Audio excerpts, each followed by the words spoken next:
The gunshot that killed Marshal Tom Hendricks echoed through the canyon at dawn, and by noon, everyone in Hays City, Kansas knew that Frank Xavier was back. The year was 1876, and the whispers that followed Frank's name were darker than the shadow of death itself. Stories of 20 men who had drawn on him and 20 men who never drew breath again, tales of a coldness in his pale blue eyes that could freeze a man's courage solid before his hand ever touched leather. Jane Thornton heard the news while measuring flour at her father's general store, watching how the color drained from Mrs. Patterson's face as she repeated what her husband had seen, how Frank Xavier had walked into town leading a blood-bay stallion, his black duster coat dusty from the trail, 2 revolvers on his hips, and that terrible stillness about him that made grown men look away.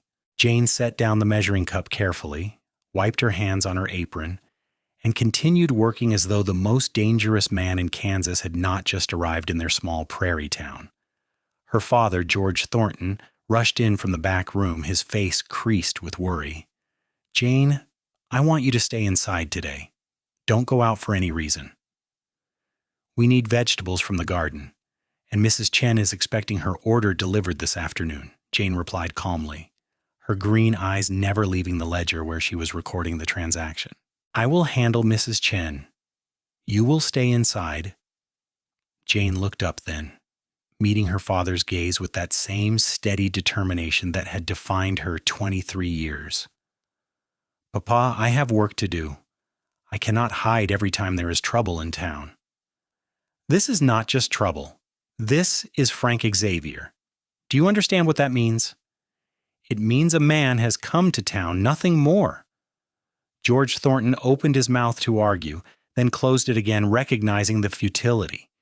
His daughter had her mother's spine, and her mother had never backed down from anything in her life, not even the fever that took her 5 years ago. He sighed heavily and returned to the storeroom, muttering prayers under his breath. By 3 o'clock, Main Street was nearly deserted. The saloon had closed its doors, something that had not happened in the middle of a weekday in living memory. The bank had pulled its shutters. Even the dogs seemed to sense the tension, slinking into alleys and under porches. Frank Xavier stood outside the sheriff's office, having claimed the marshal's vacant position by right of being the only man willing to wear the badge. He was tall, over 6 feet, with dark hair that touched his collar and a face that would have been handsome if not for the hardness carved into every line. He was 29 years old and looked older, the kind of aging that comes from violence rather than time. He saw her coming from 100 yards away, moving with purpose down the boardwalk, a basket over one arm, and her dark hair pulled back in a practical bun that revealed the fine bones of her face. Everyone else had cleared the street, but this woman walked as though it were any other Tuesday afternoon. Frank felt something unfamiliar stir in his chest, something that might have been curiosity if he still allowed himself such feelings. Jane approached without slowing, without that telltale hitch in stride that every other person showed when they saw him. Her eyes met his directly, and he saw no fear there, only a brief assessment followed by apparent dismissal. She walked past him, climbed the 3 steps to the general store, and disappeared inside. Frank stood very still, his hand unconsciously moving toward his gun before he stopped himself. No one had looked at him that way in 10 years. No one had looked through him as though he were simply part of the scenery, no more remarkable than a hitching post or a water trough. He turned slowly, staring at the door through which she had vanished, feeling off balance in a way that gunfire had never made him feel. Inside the store, George Thornton grabbed his daughter's arm. "What were you thinking, walking right past him like that?" "I was thinking I needed to get back to work," Jane said mildly, setting her basket down and beginning to unpack the vegetables she had gathered from Mrs. Chen's garden. "Should I have crossed the street? That seems rude." "Rude? Jane, that man is not someone you can treat like a normal person. He is dangerous." "So I should act afraid of him? That seems like it would make things worse, not better." Her father stared at her, helpless against her logic. and finally just shook his head and walked away. Jane continued her work, but she was not unaffected by the encounter.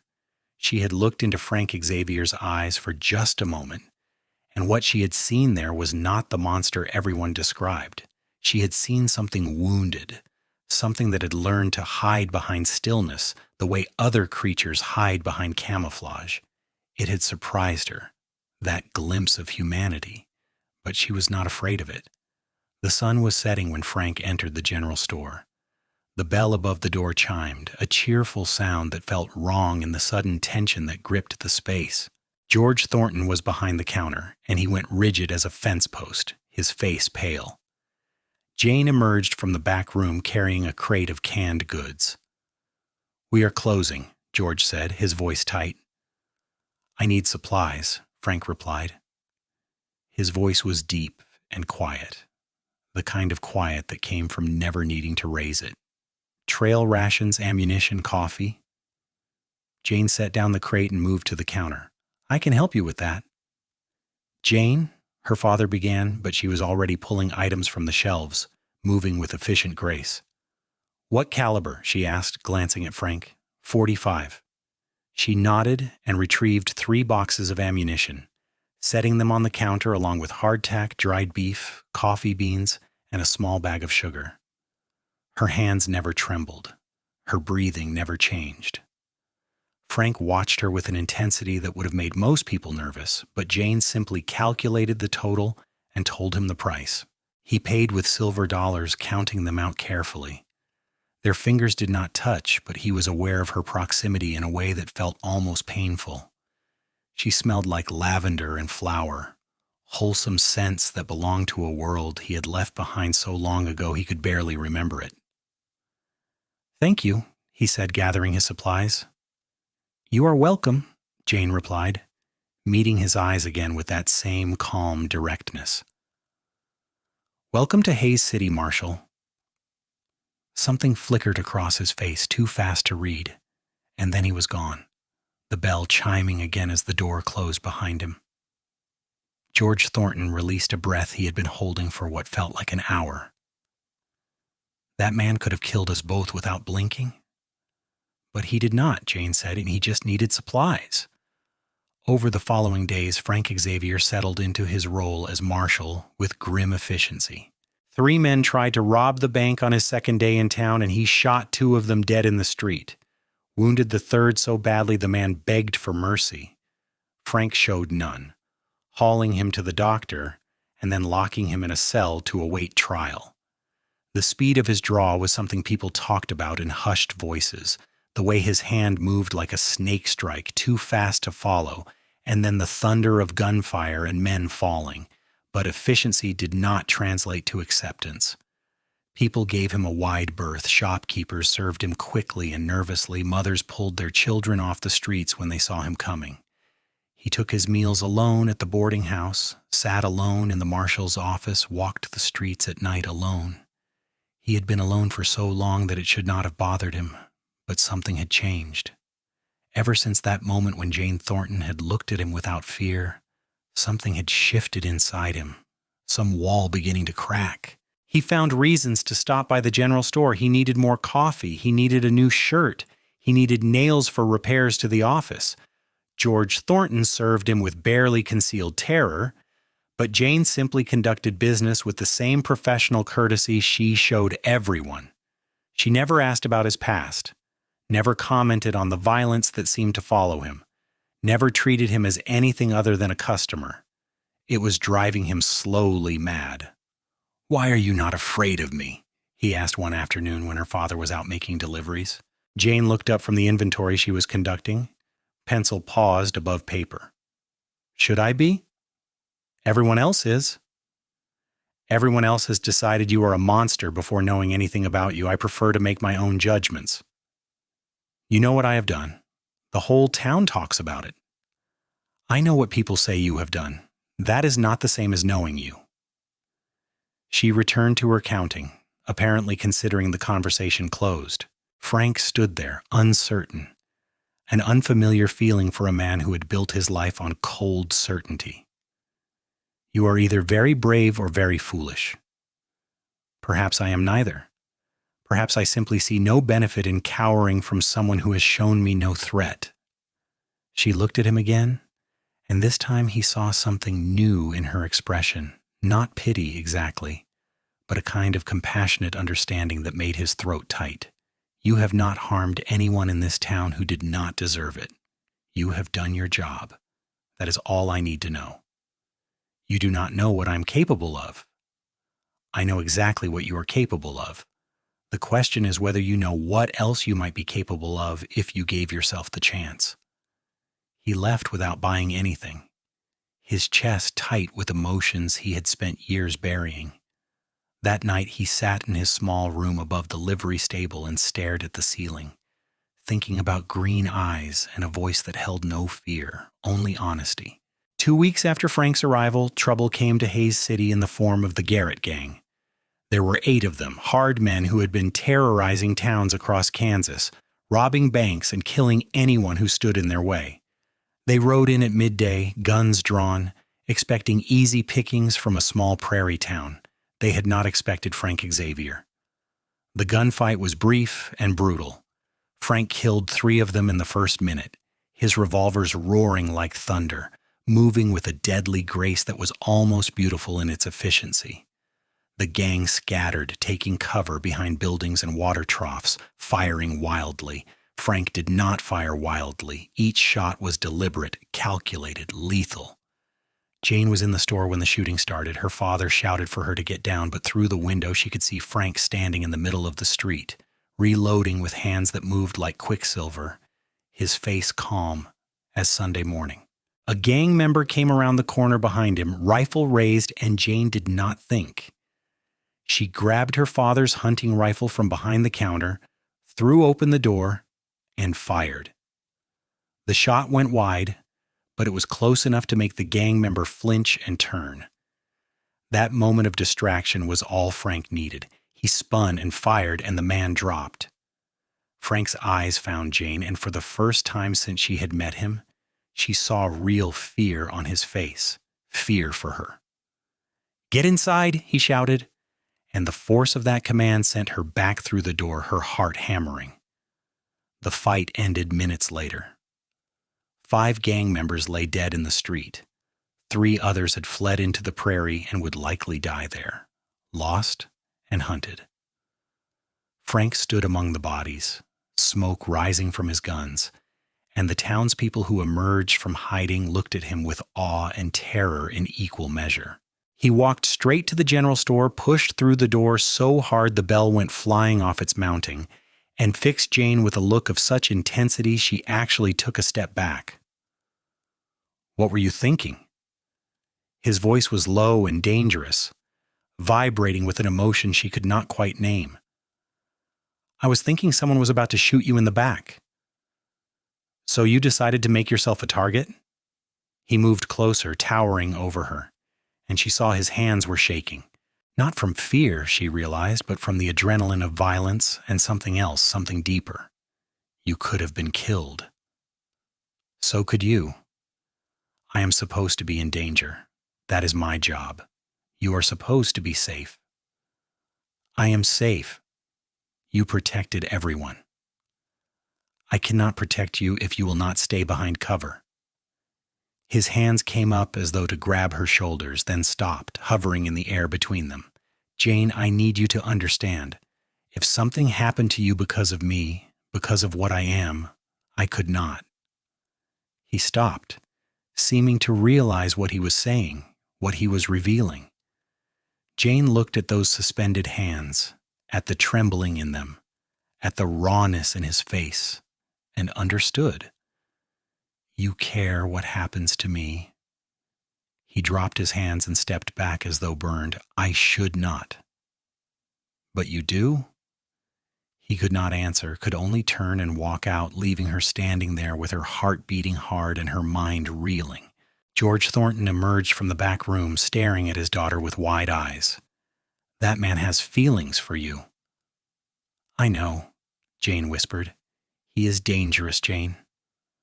"I know that too." "And what do you feel?"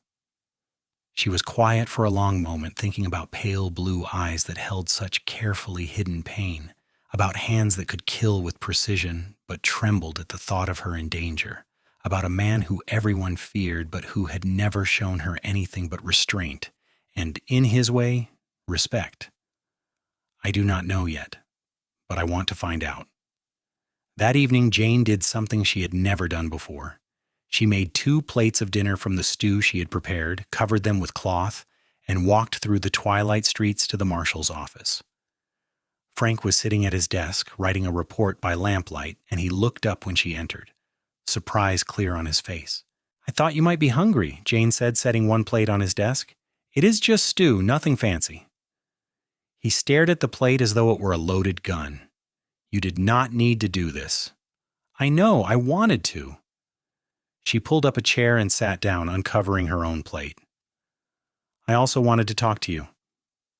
About what happened today. I'm sorry if I frightened you." "You did not frighten me. You showed me that you care about my safety, which is quite different."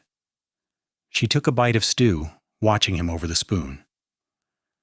"When was the last time someone shared a meal with you, Frank?" The use of his first name made him flinch slightly. "I do not remember." "That is too long." She gestured at his plate. "Eat. It will get cold." He picked up the spoon slowly, as though unsure how to proceed, and took a bite. The food was simple but good, seasoned with care, and he realized with a sharp pang that it was the first home-cooked meal someone had served him with kindness in more than a decade. They ate in silence for a few minutes, the quiet surprisingly comfortable. "Why are you doing this, Horinoskert?" he finally asked. "Because everyone deserves to be treated like a human being, and this town has been treating you like a weapon. Useful, but feared. I thought you might appreciate something different." "I am dangerous, Jane. Everything they say about me is true." "I do not doubt that. But you are also more than the worst thing you have ever done. Everyone is." He set down his spoon, his jaw working. "You do not know what I have done. The people I have killed. Some of them deserved it, sure, but some of them—" He stopped, unable to continue. "Were you defending yourself?" "Most times." "And the other times?" "I was younger, angrier. I thought I had something to prove."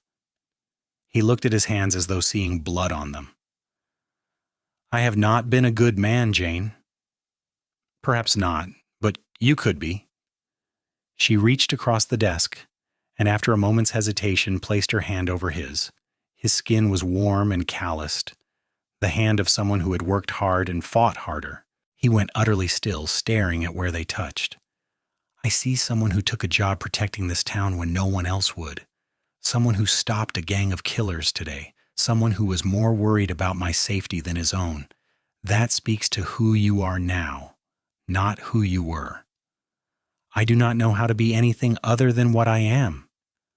Then do not be anything else. Just be yourself, the real self underneath all the armor."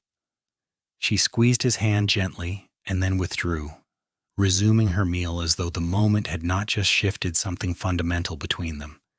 They finished eating, talking about small things, the weather, the town, the quality of the coffee at the boarding house. It was ordinary conversation, the kind Frank had not had in years, and it felt more dangerous than any gunfight because it made him hope for things he had taught himself not to want. When Jane stood to leave, gathering the empty plates, Frank stood as well. "Thank you. For the meal and for—" He struggled for words. "For seeing me."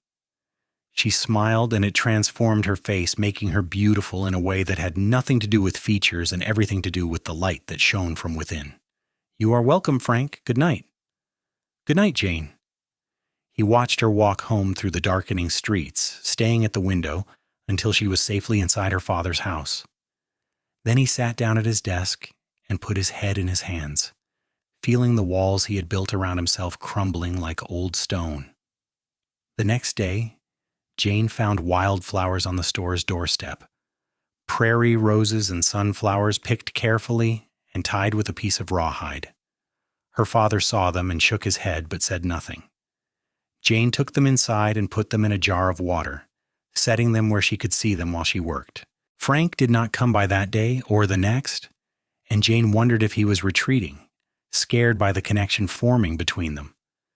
But on the third day, he appeared just before closing time, hat in hand, looking almost nervous. "I was wondering if you might take a walk with me," he said, "just around town, if you're willing." George Thornton made a sound of protest, but Jane was already untying her apron. "I would like that." They walked through the evening streets, past the church and the school, down to where the town ended and the prairie began, an endless sea of grass stretching to the horizon. Frank was quiet for a long time, and Jane did not push, content to walk beside him and watch the sunset paint the sky in shades of gold and crimson. "I grew up in Missouri," Frank finally said. "My father was a farmer. Good man, worked hard, tried to do right by his family. During the war, Confederate raiders came through. They wanted supplies, horses, anything of value. My father refused. He had principles." Frank's voice was flat, emotionless, the way people talk when the emotion is too great to let out. "They killed him, made my mother and me watch. I was 15. Jane said nothing, just listened, her heart aching. "After that, my mother got sick. Grief, the doctor said. She died within the year. I was 16 and alone with nothing but anger and my father's old revolver. I taught myself to use it. Got good. Got hired as a guard for a cattle drive. Killed my first man at 17, a rustler who tried to steal the herd. It was easy, easier than it should have been." "You were protecting the herd. That was your job." "It was, but I liked it. The power of it. The respect it earned me. I started taking jobs as a gunfighter, hired gun. I was fast, and I did not care much about living or dying, which made me dangerous. By the time I was 20, I had killed more men than I could count. By 25, I had a reputation that preceded me everywhere I went." "What changed?" Jane asked softly. "I got tired. Tired of the killing, tired of the fear, tired of being alone, but I did not know how to be anything else. So I kept going, kept taking jobs, kept building the legend until it was bigger than me. And then one day I looked in a mirror and saw my father's eyes looking back at me, and I wondered what he would think of what I had become." "He would think you survived," Jane said. "He would think you did what you had to do in a hard world." "Would he?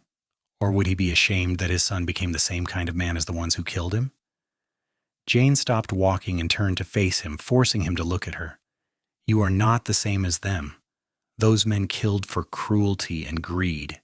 You have killed to survive and to protect. There is a difference." "Is there?" "Yes. And the fact that you question it, that you carry guilt over it, proves you are not like them. They never questioned anything."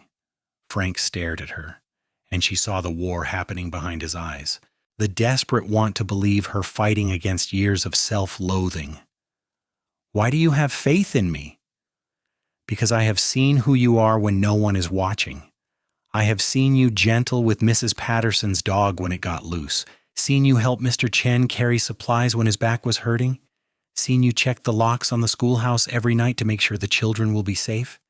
You think no one notices these things, but I do. Those are small things. Small things reveal character more than grand gestures." She reached out and took his hand, lacing her fingers through his, feeling him tense and then slowly relax. "I am not afraid of you, Frank Xavier. I am afraid of you continuing to believe you are beyond redemption when I can see so clearly that you are not." He pulled her closer, his free hand coming up to cup her face with a gentleness that contradicted everything she had heard about him. "You make me want to be better than I am." "You already are. You just need to let yourself believe it." He kissed her then, soft and tentative, as though afraid she might shatter. Jane kissed him back, her hands coming up to rest against his chest, feeling his heart hammering beneath her palms. It was not a kiss of passion, but of possibility, of two lonely people finding unexpected connection in a harsh world. When they pulled apart, Frank rested his forehead against hers, his breath uneven. I have nothing to offer you. No future, no safety, no respectability. I am not asking for any of that. I am just asking for honesty, for you to let me know you, really know you, and to trust that I can handle what I find. What if your father forbids it? My father does not control my choices. I am 23 years old and have been running his store for 5 years. I make my own decisions. The town will talk. The town already talks about everything. I stopped caring about that when my mother died and half of them could not be bothered to bring a casserole. Despite everything, Frank smiled. It was small and rusty from disuse, but it was real. You are remarkable. I am practical. There is a difference. She smiled back. Now walk me home before my father sends out a search party. They walked back through the darkening streets, hands still linked, and Jane felt something settling in her chest, something warm and right. She had spent 5 years focused on duty, on keeping the store running and taking care of her father, on being strong because no one else would be. She had not realized how lonely she was until Frank looked at her like she was something precious, something worth protecting, not because she was fragile, but because she mattered. At her door, Frank released her hand reluctantly. May I see you tomorrow? You may see me whenever you like. I am usually at the store. I meant properly. Dinner, maybe. I could cook, or we could go to the restaurant. You can cook? Trail cooking. Nothing fancy, but edible. Jane laughed, the sound bright in the quiet evening. Then yes, I would like that. Come to the house tomorrow evening, 7 o'clock. I will tell my father. Frank nodded, then hesitated. Jane, I meant what I said. You make me want to be better. I am going to try, to be the man you seem to think I can be. Just be yourself, that is all I want. She went inside, leaving him standing on the porch, and he walked back to his small room feeling lighter than he had in years. The darkness was still there, all the violence and guilt and pain. But now there was a light to balance it, small but steady, and it had green eyes and no fear. George Thornton was waiting when Jane entered, his face creased with worry and disapproval. Jane, you are playing with fire. That man is not someone you can fix with kindness.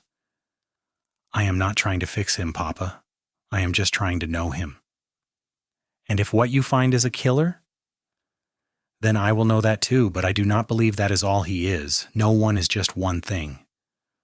Her father sighed heavily, aging before her eyes.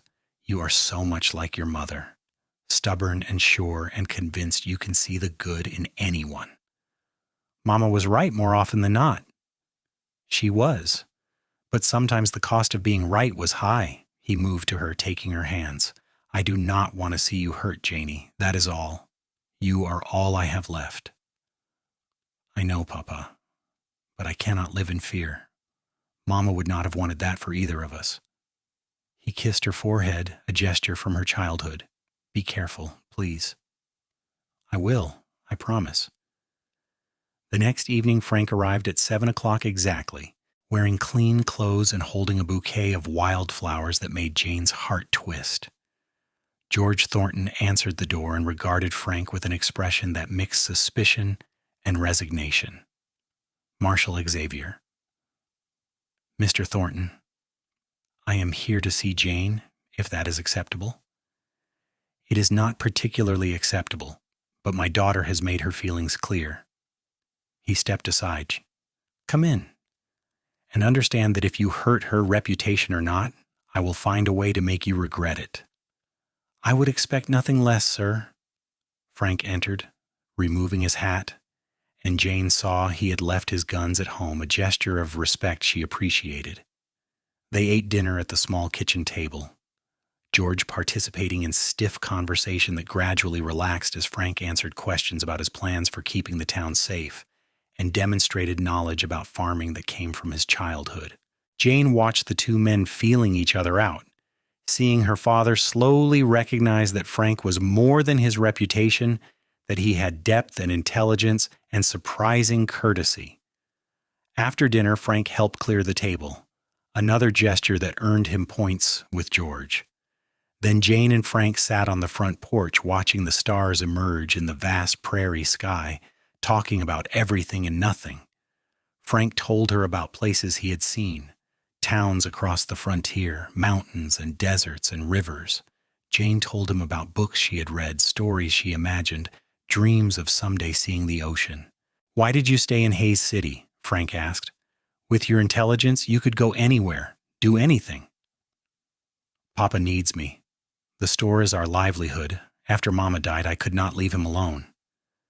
"That is duty, not desire. What do you want, Jane?" She was quiet, thinking. "I want a life that matters. I want to be with someone who sees me as an equal, not a possession or a decoration. I want children someday and a home full of laughter. I want to know that at the end of my life, I made a difference, even if it was just to a few people." "Those are good wants. What do you want, Frank?" He was silent for a long time, staring at the stars. "I want to stop running from my past. I want to believe I can have something good without destroying it. I want—" He turned to look at her, and the vulnerability in his eyes made her breath catch. "I want you. But I do not know if I have the right to want that." "Rights have nothing to do with feelings. We feel what we feel." "And what do you feel?" Jane considered lying, protecting herself, but she had asked for honesty and needed to give it in return. "I feel like you are someone I could love, if I let myself. Someone I maybe already am starting to love. And that terrifies me because I have been safe for so long, and you are anything but safe." "You should be terrified. Getting close to me puts you in danger." "Living is dangerous, Frank. My mother died from a fever. My best friend growing up was kicked by a horse. Safety is an illusion. The only real choice is whether we spend our time afraid or whether we reach for what might make us happy." He took her hand, threading his fingers through hers, and they sat in comfortable silence, feeling the foundation of something real and lasting building between them. Over the following weeks, Frank and Jane settled into a careful courtship. He came to dinner 3 times a week, helped George with heavy lifting at the store, fixed things that needed fixing around the house. Jane packed him lunches, mended his shirts, sat with him in the evenings, and talked until the stars wheeled overhead.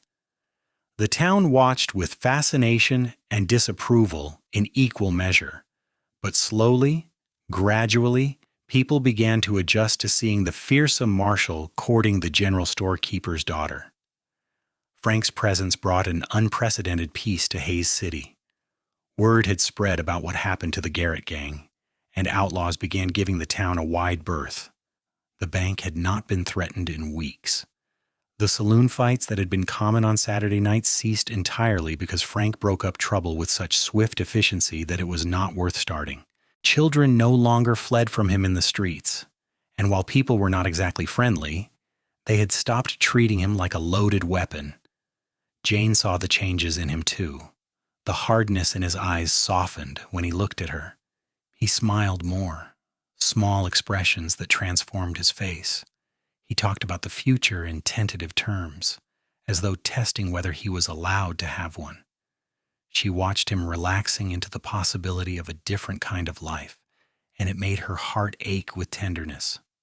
One evening in late July, 2 months after they had met, Frank took Jane to a small rise outside of town where they could see the prairie stretching away in all directions, the grass rippling like water in the wind.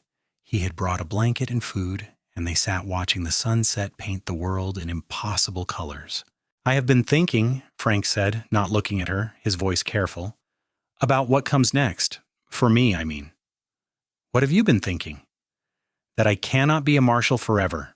Sooner or later, someone faster will come along, or I will get slow or just unlucky. That is how it works for men like me.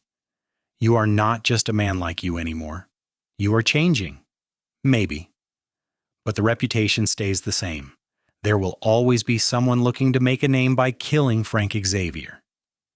He finally looked at her, and she saw fear in his eyes, not for himself, but for her. "I do not want you caught in that. I do not want you hurt because of me." "So what are you saying?" I am saying maybe I should leave. Go somewhere no one knows me. Start over completely." Jane's chest tightened. "Is that what you want?" "No. What I want is to stay here with you, but wanting something does not make it right." "Frank Xavier, look at me." She waited until he met her eyes. "I know the risks. I have known them from the beginning. If you leave because you truly want to start fresh somewhere else, I will understand. But if you leave because you are trying to protect me by pushing me away, I will never forgive you. Do not make that choice for me. I am trying to do the right thing. The right thing is being honest about what you want and letting me decide what risks I am willing to take. I am not a child and I am not fragile. I am a grown woman making an informed choice. And what choice is that? To be with you. To see where this leads. To stop letting fear dictate our lives." Frank reached out and pulled her close, wrapping his arms around her, and she felt him trembling. "I love you," he said into her hair, the words rough and unpracticed. "I did not think I could love anyone anymore, but I love you. You have given me something I thought was gone forever." "What is that?" "Hope." Jane turned in his arms so she could see his face. "I love you too. You are not perfect, Frank Xavier, and neither am I, but we fit together somehow, and that is rare enough that I think we should hold on to it." He kissed her then, deep and sure, and she kissed him back with all the emotion she had been holding carefully in check. They stayed on that rise until full dark, wrapped in each other's arms, making promises without words. When they returned to town, Frank walked Jane to her door as always, but this time George was waiting on the porch, his expression serious. "We need to talk, Marshall. Inside." Jane squeezed Frank's hand and then released it, following her father into the house. Frank came behind, his body tense, prepared for confrontation. They sat in the small living room, and George looked between them with something like sorrow. "I am not blind," he said. "I can see what is happening between you two, and I can see that trying to stop it would be like trying to stop the wind." "Papa," Jane began, but he held up a hand. "Let me finish. Marshall, I do not know what your intentions are toward my daughter, but I need to know them now. This is a small town with old-fashioned values. Jane's reputation is being affected by this courtship, and if you do not plan to make it permanent, then I must ask you to end it now for her sake." Frank had faced down outlaws without flinching, but this question made his mouth go dry. He looked at Jane, saw her watching him with those steady green eyes, and knew there was only one answer he could give that would be true. "My intentions are to marry her if she will have me. I do not have much, some savings, this job for however long it lasts, and a past that will never fully go away. But I love your daughter, Mr. Thornton. I will spend every day trying to be worthy of her and protecting her and making sure she never regrets choosing me." George studied him for a long moment, then nodded slowly. "That is what I needed to hear. Jane?" "Yes," she said simply, her eyes never leaving Frank's face. "Yes to all of it." Frank released a breath he had not known he was holding. "I do not have a ring. I do not need a ring. I just need you." "You will have both," he promised. "I will do this right." They were married 3 weeks later in the small church on the edge of town, with half the town in attendance out of curiosity as much as goodwill.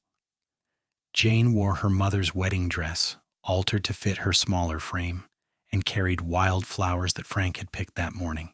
Frank wore a new suit that he was clearly uncomfortable in, but he stood straight and tall and spoke his vows in a voice that carried to every corner of the church. When the preacher pronounced them married, Frank kissed Jane with a tenderness that made several women in the congregation dab at their eyes. George Thornton gave his daughter away with tears on his cheeks, shaking Frank's hand and telling him to take care of her. They had a simple reception at the town hall with food contributed by various families and music from old Mr. Henderson's fiddle. Jane danced with her new husband under paper decorations, feeling his arms strong around her, seeing the wonder in his eyes that this was real, that he was allowed this happiness. What are you thinking? She asked it. That I do not deserve this. You. Any of it. Stop measuring yourself by what you deserve and start accepting what is being given freely. I am trying. It is not easy. Nothing worthwhile ever is. They moved into a small house at the edge of town, a 2-room structure that Frank had been quietly fixing up for weeks. It was not much, but it was theirs, and Jane made it into a home with curtains and rugs and small touches that softened the rough edges.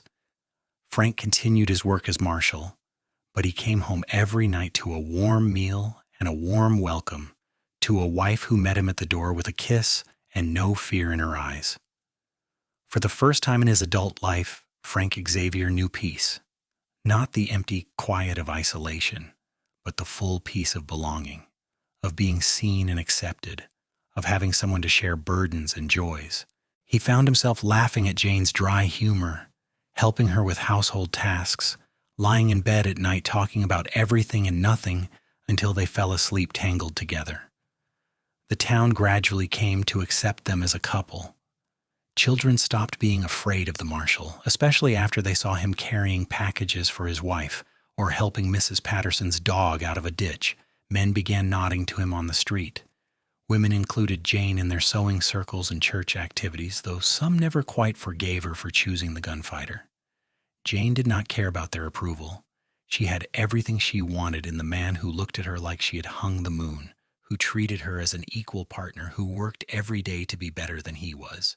She saw him wrestling with his demons, saw the nightmares that sometimes woke him in the dark hours, and she held him through them, reminding him that he was not that man anymore, that he was choosing a different path. 6 months into their marriage, Jane realized she was with child. She waited to tell Frank until she was certain, and when she did, his reaction was everything she hoped. He went pale, then pulled her into his arms so tightly she could barely breathe, and when he pulled back, there were tears on his face. I am going to be a father, he said, wonder in his voice. You are. Are you happy? Happy? Jane, I am terrified and thrilled and, yes, happy, so happy I cannot find words for it. He placed his hand on her still flat stomach with infinite care. A child. Our child.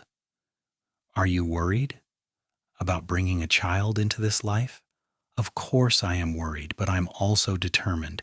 This child will grow up safe and loved and will never know the kind of loss I knew. I swear it. As Jane's pregnancy progressed, Frank became increasingly protective, hovering in a way that would have been annoying if it was not so clearly born of love.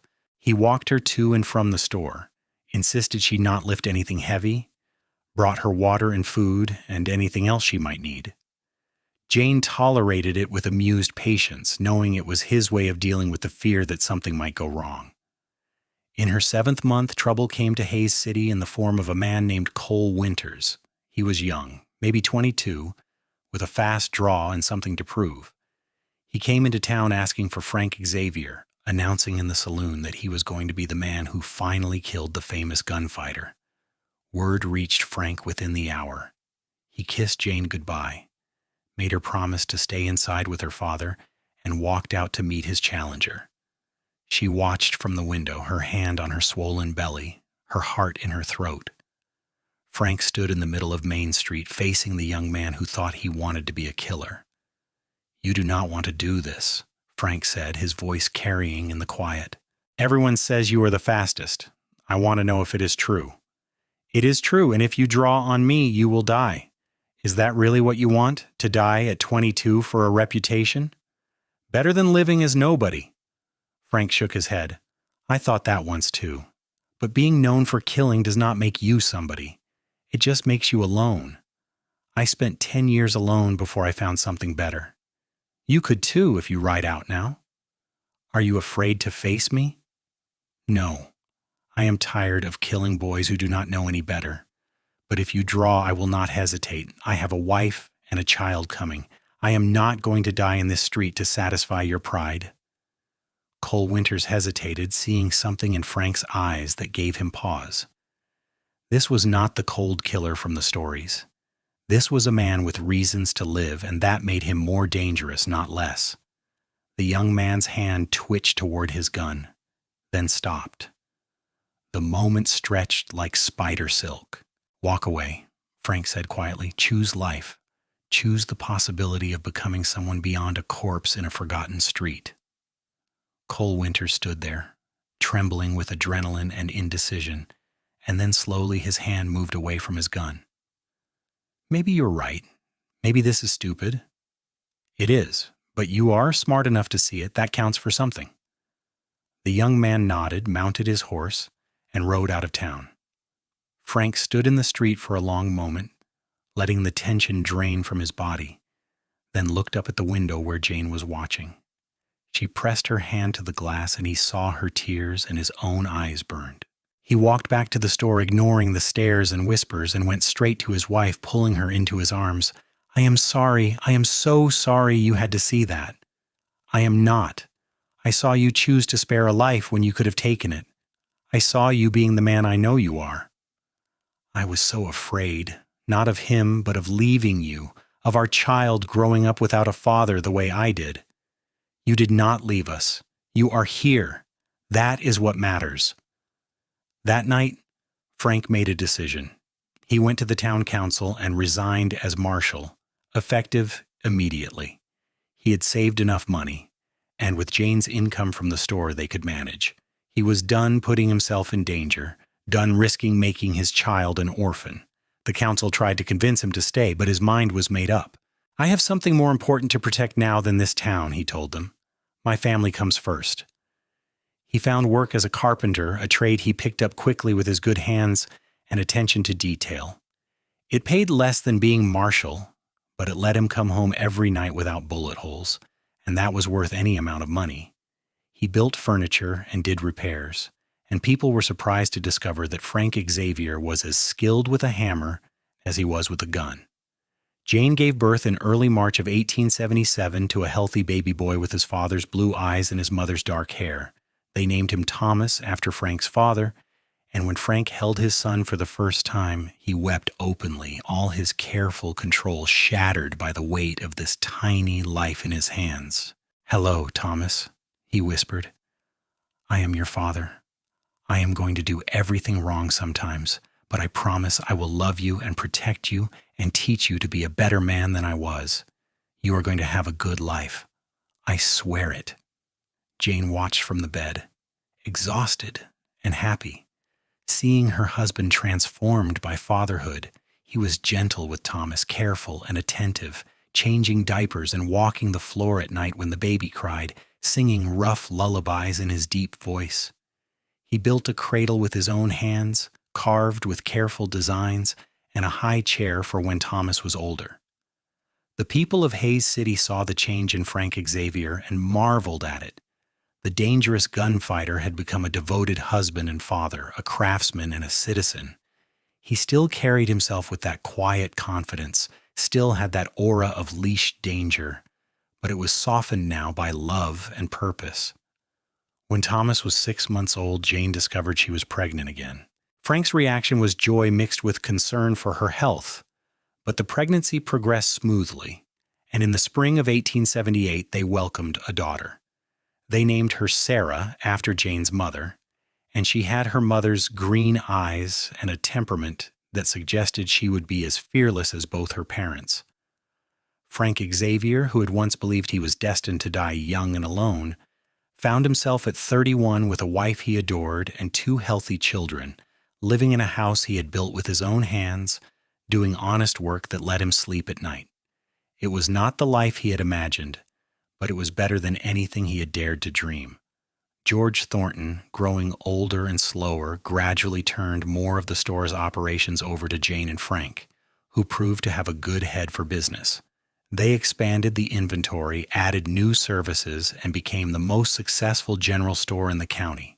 Frank's reputation brought curious customers from other towns, people who wanted to see the reformed gunfighter, and he bore their stares with patient dignity, serving them with courtesy and never touching his guns. He kept the guns, though, cleaned and oiled and ready, locked in a case in the bedroom. Jane never asked him to get rid of them, understanding that they were part of who he had been, and that denying that would be dishonest.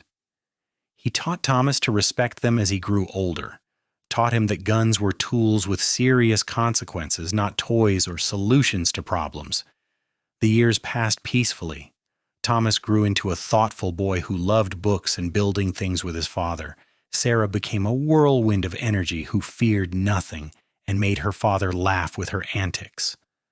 Frank built additions onto their house as the family grew, creating space and comfort, and Jane filled it with warmth and life.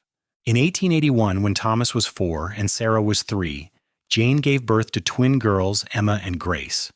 Frank, overwhelmed by suddenly having 4 children under 5, hired help for Jane and threw himself into providing for his growing family. He worked longer hours, took on bigger projects, saved and invested carefully. The old gunfighter applied the same focus and discipline that had kept him alive to building a secure future for his children. George Thornton died peacefully in his sleep in the winter of 1882, and Frank and Jane took over the store completely. They ran it together, partners in business as in life, and their children grew up playing among the merchandise, learning arithmetic by helping with inventory, learning honesty and hard work by example. Frank was 35 years old, his dark hair beginning to show threads of silver, when a stranger rode into Hayes City asking about him. The man was a writer from back east compiling stories about the Old West, and he had heard about the legendary gunfighter who had retired to become a family man. He wanted to interview Frank for his book. Frank was reluctant, but Jane convinced him that telling his story might help other young men avoid the mistakes he had made. So he sat down with the writer and told the truth, all of it, the violence and the loneliness and the long road to redemption. He talked about meeting Jane, about how one person's refusal to fear him had changed everything, about choosing love over legend. The writer published the story, and it spread further than Frank had anticipated. Letters arrived from across the country, from men who had walked similar paths, thanking him for showing that change was possible. A few letters came from young men saying they had decided not to become gunfighters after reading his story, choosing instead to find other ways to make their mark. "You are helping people," Jane told him one evening as they read the letters together. "Not with a gun this time, but with honesty. I am proud of you." "I just told the truth." "The truth is powerful, especially when it is hard truth." Frank pulled her close, kissing her temple. "None of this would exist without you. You saved me, Jane, from myself, from my past, from everything." "We saved each other. I was so focused on duty that I had forgotten how to live. You reminded me." They sat together on their porch, watching their children play in the yard as the sun set over the prairie, and Frank felt a contentment so deep it was almost painful. He had been given a second chance at life, and he had not wasted it. More years passed. Thomas grew tall and serious, deciding he wanted to study law and help people solve problems without violence. Sarah became a teacher, fierce in her dedication to education. The twins, Emma and Grace, were inseparable, one wanting to be a doctor, the other an artist. Frank and Jane watched their children flourish, each one different, but all of them strong and kind and capable. In 1890, when Frank was 43 and Jane was 40, they took a trip they had talked about for years. They left the store in Thomas's capable hands and traveled by train to San Francisco, where Jane finally saw the ocean she had dreamed about. They stood on the beach with their fingers laced together, watching the waves roll in, and Frank thought about how impossible this moment would have seemed 15 years ago when he was alone and certain he would die that way. "Was it worth it?" Jane asked, as though reading his thoughts. "Everything you went through to get here?" Frank considered the question seriously. "I cannot say the pain and violence were worth it. Too many people died, and that weight does not go away. But I can say that finding you made sense of it somehow. You gave meaning to my survival. So yes, in that way, it was worth it." "I love you, Frank Xavier." "I love you, Jane Xavier. Thank you for not being afraid of me. Thank you for seeing past the legend to the man underneath. Thank you for giving me this life." They returned to Hayes City after 3 weeks, tanned and happy, and settled back into their routines. The store thrived. The children grew. Frank's reputation faded into history, replaced by a reputation as a skilled craftsman and a devoted family man. People who had once feared him now came to him for advice, for help with building projects, for loans when times were hard. He became a deacon at the church, something that would have made his younger self laugh with disbelief. He helped organize community events, mediated disputes, served on the school board. He was, in every way that mattered, a pillar of the community, and the irony of the transformation was not lost on him. In 1895, Frank and Jane celebrated their 19th anniversary with a party thrown by their children, now mostly grown. Thomas was in law school, Sarah was teaching in the next county, and the twins were preparing to leave for college. The house that had been full of noise and chaos for so long was about to become quiet again. "How do you feel about that?" Frank asked Jane as they lay in bed that night. "About them all leaving?" "Proud, sad, ready for the next chapter." She turned to look at him, her face lined now but still beautiful to him. "We did well, Frank. They are all good people. They take after their mother. They take after both of us. You taught them strength and honesty. You showed them that people can change, that mistakes do not define us forever. I had a good teacher." They held each other in the darkness, two people who had found each other against all odds and built something lasting. Thomas graduated from law school and opened a practice in Hayes City, defending people who could not afford expensive lawyers. Sarah married a fellow teacher and moved to Denver, but visited often. Emma became a nurse, staying close to home to work at the new hospital. Grace studied art in Chicago and sent home paintings that Frank hung with pride. In 1900, as the new century dawned, Frank Xavier turned 53 years old.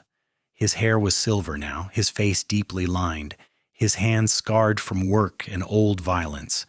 He moved a little slower, his joints stiff on cold mornings, but he was healthy and happy, surrounded by family and community. Thomas married that year, and a year later made Frank and Jane grandparents. Holding his grandson for the first time, Frank felt the circle completing. This child would grow up knowing only the good parts of his grandfather, would hear stories about the carpenter and the family man, not the gunfighter. The violence was truly in the past now, separated by generations. "What will you tell him?" Jane asked, watching Frank cradle the baby. "When he is old enough to ask about your past?" "The truth.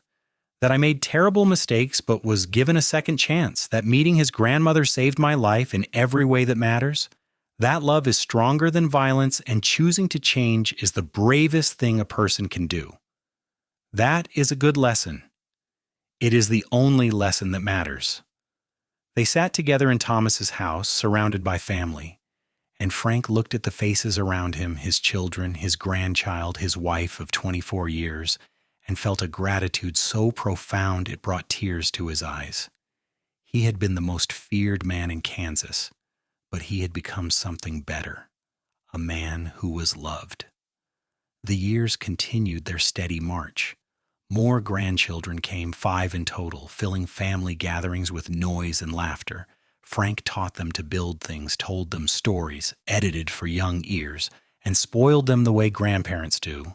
Jane became the family matriarch, organizing holidays and resolving conflicts and holding everyone together with quiet strength.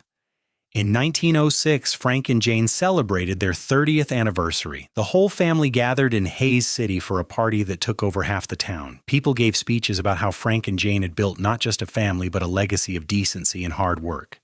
The mayor presented them with a commendation for their service to the community. Frank stood to speak, Jane's hand in his, and looked out at the crowd of people who had once feared him and now called him friend. "I am not good with words," he began, his voice still strong despite his 60 years. "But I want to say this. 31 years ago, I came to this town as a man running from himself, certain I would die young and alone. Then I met a woman who was not afraid of me, and that changed everything. Jane, you gave me a reason to be better. You gave me a family, a home, a life worth living. Everything good in me comes from you." He turned to his children. "You four made me understand what my father must have felt, how fierce love for a child can be. You made me want to be worthy of being called Papa. I hope I have been." To the town. "Thank you for accepting me despite my past. Thank you for giving me the chance to prove I could be more than my worst moments. This community has been my redemption." There was not a dry eye in the hall when he finished. Jane stood and kissed him, and their children embraced them, and the party continued late into the night with music and dancing and joy. Frank Xavier lived to be 71 years old. He died peacefully in the spring of 1918, sitting on his porch with Jane beside him, watching the sunset over the prairie he had come to love. His last words were, "I had a good life. Thank you." Jane held his hand as he passed, her own heart breaking but grateful that they had been given so many years together. They buried him in the Hayes City Cemetery under a simple stone that read, "Frank Xavier, beloved husband, father, and friend." Jane lived another 5 years, staying active in the store and in her grandchildren's lives, telling stories about their grandfather that made him real and human and loved. She died in her sleep in 1923 at the age of 73, and they buried her next to Frank under a stone that read, "Jane Xavier, beloved wife, mother, and friend." Their children and grandchildren remembered them not as the gunfighter and the woman who tamed him, but as two people who had loved each other deeply and built a life of meaning together. The store they had run passed to Thomas, who ran it with the same integrity they had shown. The house Frank had built was lived in by Emma and her family, filled with new generations of laughter. The legend of Frank Xavier the gunfighter faded into history, replaced by the reality of Frank Xavier the man flawed and fierce and ultimately redeemed by love. His story became a testament to the possibility of change, to the power of one person's belief in another, to the truth that it is never too late to choose a different path. And in the small cemetery in Hayes City, Kansas, two stones stood side by side for decades, marking the resting place of a gunfighter who found peace and the woman who showed him it was possible, their hands linked in death as they had been in life. A love story that proved the Wild West could hold not just violence and struggle, but transformation and hope and happily ever after.